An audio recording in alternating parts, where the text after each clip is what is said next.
US investment green card. $800,000 must have legally documented money. Exit period after 3 years. Shuda LP 6302946180.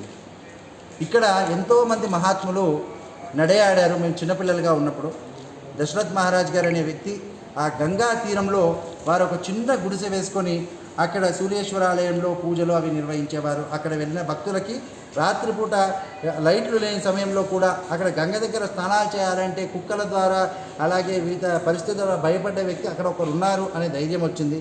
అలాగే ఇక్కడ కాశీబాబా అని కాశీ నుంచి వచ్చి అనుష్ఠానం చేశారు. బాసర ప్రజలకు కూడా తెలియని విశేషం ఏంటంటే చాలా ఒకరు ఇస్రో నుంచి వచ్చి సుమారు నాకు 17 ఏళ్ళు ఉంటాయండి, అంటే 2001 ఆ సమయంలో ఒక సైంటిస్ట్ వచ్చి ఇక్కడ అనుష్ఠానం చేసుకున్నాడు బాసర గంగా తీరంలో. అలాగే ఈ ఊర్లోనే పుట్టిన మన బాలయ్య తాత అంటుంటాం, ఇక్కడ చింతామణి గణపతి దేవాలయాన్ని నెలకొల్పాడు.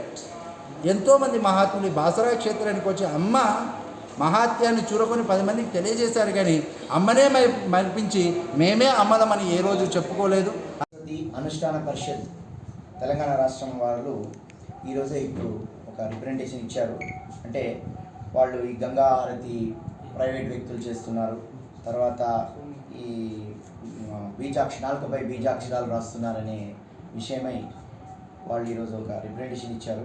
మేము ఉద్యమం చేస్తాము, ఇది సాంప్రదాయం, అక్షరాభ్యాసం అనేది సాంప్రదాయము, బీజాక్షరం అనేది సాంప్రదాయం కాదు.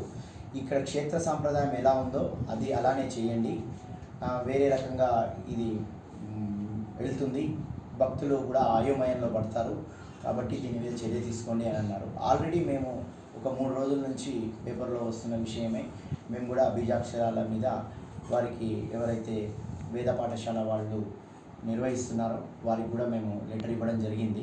అంటే ఈ బీజాక్షరాలు అనేది అంటే వారు ఆల్రెడీ ఇంతకుముందు 2017-18 అప్పటి నుంచి మేము వారికి వేదం నేర్పిస్తున్నారంటే అన్ని కులాలకు వేదం నేర్పిస్తున్నారనే ఉద్దేశంతో 10 లక్షల రూపాయలు కూడా ఇచ్చి ప్రోత్సహించడం జరిగింది.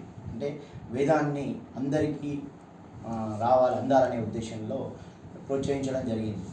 కానీ ఈ కొత్తగా ఈ బీజాక్షరం అనేది ఈ మధ్య కాలంలో బీజాక్షరం అనేది వారు దాన్ని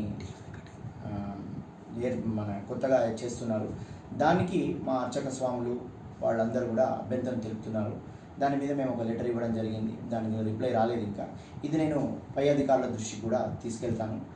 అంటే ఒక క్షేత్రంలో అమ్మవారికి అక్షరాభ్యాసం అనేదే ఉండాలి. అంటే ఇది వ్యాస ప్రతిష్ఠ చేసిన దేవాలయము, ఏదో మానవులు చేసింది కాదు. కాబట్టి ఈ దేవాలయ సాంప్రదాయాలను అందరూ పాటించాలి, అదేవిధంగా ఉండాలనే ఉద్దేశంతో దీన్ని నేను పై అధికారుల దృష్టికి, మినిస్టర్ గారి దృష్టికి అందరికీ తీసుకెళ్ళి దీన్ని ముందు ఏం చేయాలనేది కార్యాచరణ మేము చేస్తామండి.